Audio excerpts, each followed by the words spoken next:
Pittsburgh and Seattle have a strange affection for and a disturbing administrative protection system going for truly violent and armed adults. And postdoctoral Zionists teamed up on a deaf child that they received a sort of secure badge for no matter what they do because I disapproved of Reagan, which they said was a Manchurian subconscious framing him. This with Patricia Fripp and Ming-Na Wen working together. And they conveniently overlooked the maturity, the violence, the postdoctoral sophistication of the people who they were allowing to poach a 9-year-old in depraved ways for a Hollywood crowd, maneuvering to push a deranged war game.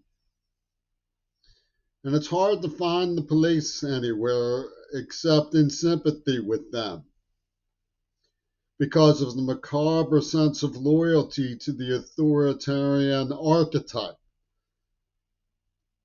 of Reagan's personality cult. That's the facts on the table.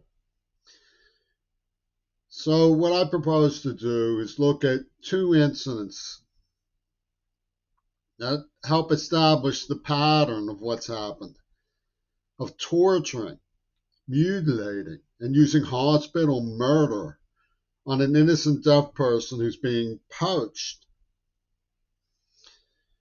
One of them is a reckless driving incident at Kelly Elementary School. The other is an armed robbery charge when I returned home from the Pennsylvania Governor's School for the Arts on a poetry scholarship. And the question I propose to ask is, are they related?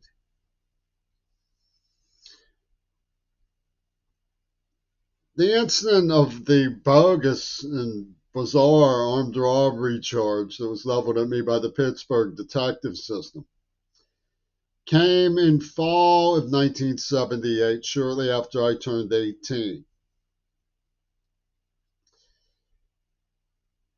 And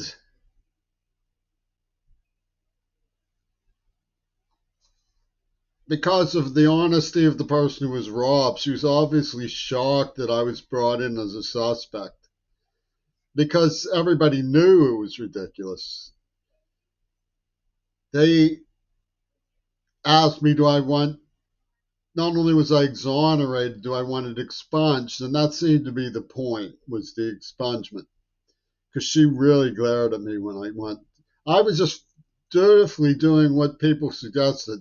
You know, the lawyer my mother hired wanted to sue them. Mother said no. She said, well, at least go get it erased. Don't let them. Anyway, I was just dumbfounded. I didn't know what to do. I was going through I wasn't an intellectual, really. I was just sort of at sea. I had some language skills, but I didn't have insight. I had thought what happened to me was just perverts from the East End who didn't like me. So we moved. The reckless driving incident happened in spring of '86 or something. Some guy came and drove recklessly a van around Kelly Elementary School's school bus while kids were crossing. It was disgusting. It was absolutely infuriating. But my honor code, I wanted to quit the job face to face with the creep who had hired the stunt driver. So since he wasn't there when we parked, I wanted to report what this driver had done. I had to kill some time. And a parent confronted me, and I said, "You're right. You're absolutely right. I'm waiting for the manager to get back." But I got blamed, you know, because I was being hapless. But there were enough witnesses that the air was clear.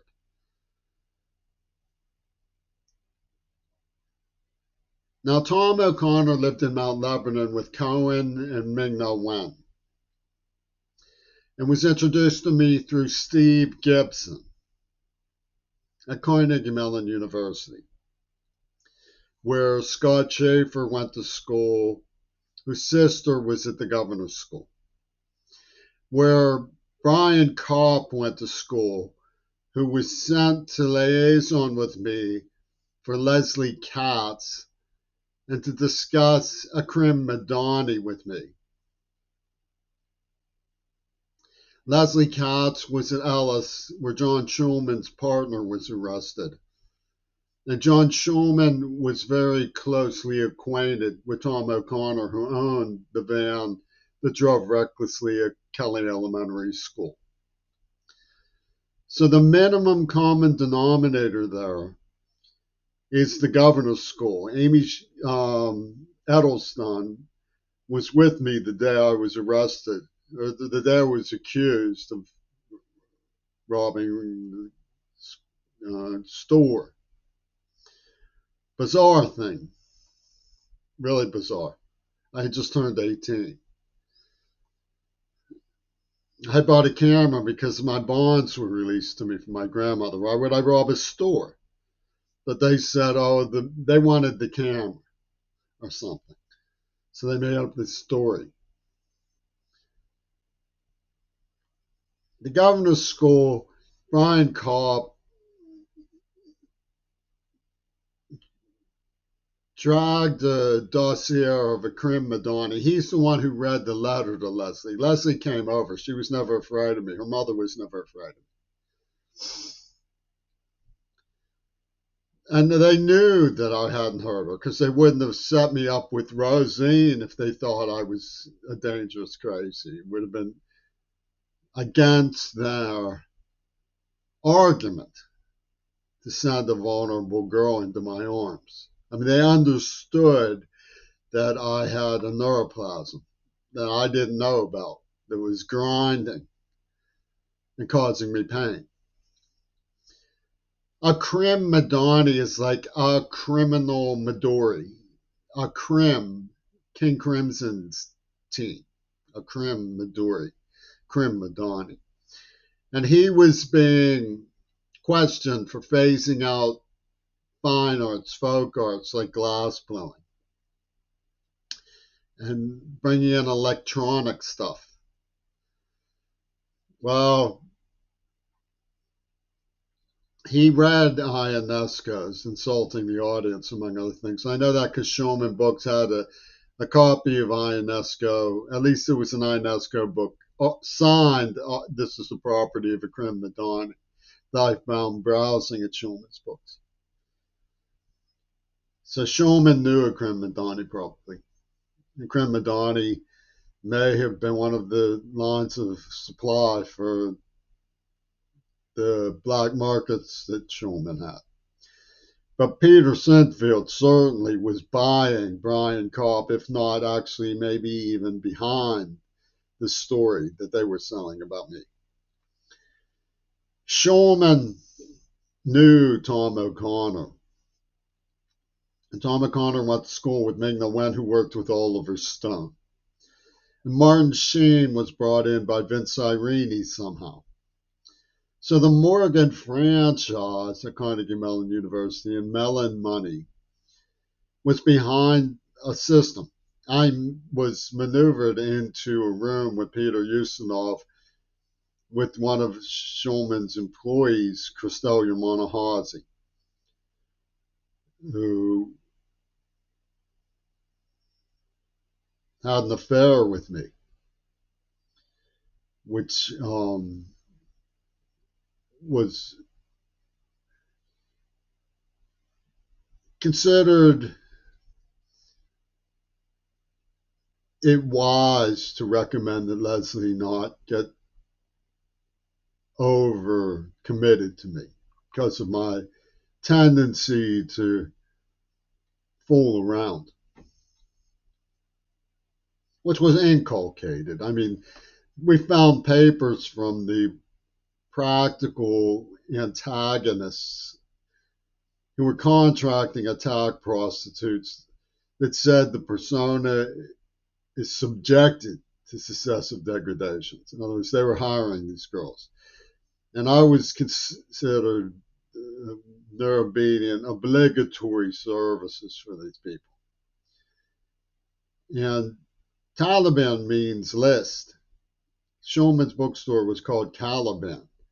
And they made up this soundtrack that they wired up into my memory banks that Jaime Carbonell extruded for Ono and the Neva Corporation, which was about a carrot bondage incident that was put like pepper on my brain when I was a hostage child by these mature, violent, armed adults who I couldn't escape.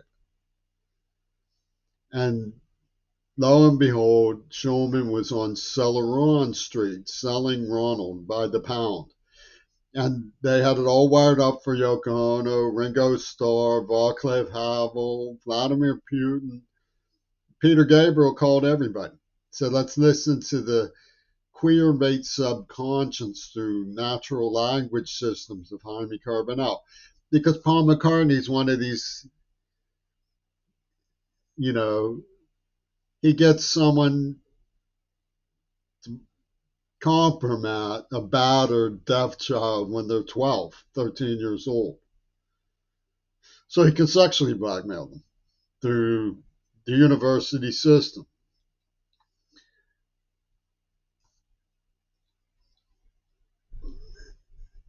And when you look at the way they program the situation is, well, he's still not off the hook for this button. He's still not off the hook for that button.